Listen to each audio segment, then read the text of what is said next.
দিয়ে ঢেলে দিলাম।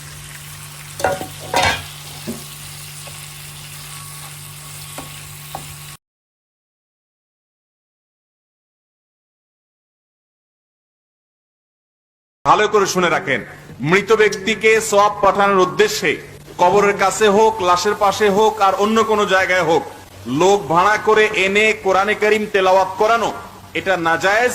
এর কারণে মৃত ব্যক্তির লাভ হয় না, বরং আপনার গুনাহ হয়। আর যে তেলাওয়াত করে টাকা নেয় সে হুজুরও গুনাহগার হয়। ভালো করে শুনে রাখেন, মৃত ব্যক্তিকে সওয়াব পাঠানোর উদ্দেশ্যে কবরের কাছে হোক, লাশের পাশে হোক, আর অন্য কোনো জায়গায় হোক, লোক ভাড়া করে এনে কোরআনে কারীম তেলাওয়াত করানো এটা নাজায়েজ। এর কারণে মৃত ব্যক্তির লাভ হয় না, বরং আপনার গুনাহ হয়। আর যে তেলাওয়াত করে টাকা নেয় সে কিয়ামতের দিন যখন আল্লাহ তাআলা আমাকে জিজ্ঞেস করবেন, তুমি কি কাউকে ইসলামের দাওয়াত দিয়েছিলে? তো হে পোস্ট দেখার অধিকারীরা, সাক্ষী থেকো, আমি আজ তোমাদের ইসলামের দাওয়াত দিয়েছি, নামাজ পড়ার, মন্দ কাজ থেকে বেঁচে থাকার এবং ভালো কাজ করার অনুপ্রেরণা দিয়েছি। আপনিও যদি চান যখন আল্লাহ আপনাকে জিজ্ঞেস করবেন আপনি কি কাউকে ইসলামের দাওয়াত দিয়েছিলেন, তখন যেন আপনার কাছে তার উত্তর থাকে, সেজন্য যাতে আল্লাহর কাছে আপনার পক্ষ থেকে একটি উত্তর থাকে। আমরা আমাদের মৃত মা বাবার জন্য, স্বামী স্ত্রীর জন্য, আত্মীয় স্বজনের জন্য, একে অন্যের জন্য অনেক সময় দান করি, তাই না? এই দানের টাকা সবচেয়ে বেশি কাকে দিলে উত্তম হবে, এ ব্যাপারে নবী করিম সাল্লাল্লাহু আলাইহি ওয়াসাল্লামের হাদিসের দিকে তাকালে আমরা দেখতে পাই, দানের জন্য সবচেয়ে উত্তম হলো নিজের রক্ত সম্পর্কীয় কোনো আত্মীয় স্বজন যদি অভাবী থাকে তাদেরকে দান করতে হবে। তাদের হক এবং অধিকার সবচাইতে বেশি। অনেক ভাইরা আছেন নামাজি কালামে, দিনদার, দাড়িওয়ালা, সব ঠিক আছে, প্র্যাকটিসিং মানুষ, মাশাআল্লাহ, শুধু মোবাইল ফোন তার জাহান্নামে যাওয়ার কারণ হয়ে যাবে। বাসা বাড়িতে যখন ঢুকবেন আল্লাহর ওয়াস্তে মোবাইল টিপাটিপি বন্ধ করবেন।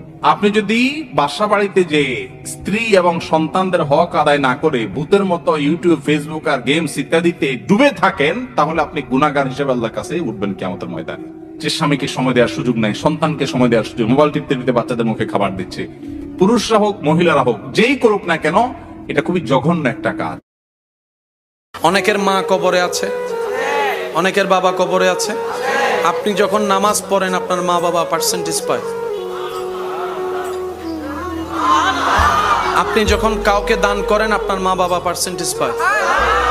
আপনি যখন রবের জিকির করেন আপনার মা বাবা পার্সেন্টেজ পায়। আপনি যখন এরকম মজলিসে বসে রবকে স্মরণ করেন ওই সওয়াবের পার্সেন্টেজও মা বাবা পেয়ে যায়। তখন মা বাবাকে যখন সে সওয়াব পৌঁছায় দেওয়া হয়, মা বাবা জিজ্ঞেস, অনেকের মা কবরে আছে। রাসূল বলেছেন, যদি কোনো সন্তান মা বাবার কবরের পাশে দাঁড়িয়ে সূরা ফাতিহা একবার পাঠ করে, তাহলে ওই সন্তানের পাঠ করার ফলে 40 দিন পর্যন্ত আল্লাহ তাআলা কবরের আযাব মাফ করে দেন। আপনি যদি 3 জনকে শেয়ার করেন, অনেক মৃত বাবা মা কবরের আযাব থেকে মুক্তি পাবে, অনেক সন্তানের উপকারে আসবে ইনশাআল্লাহ।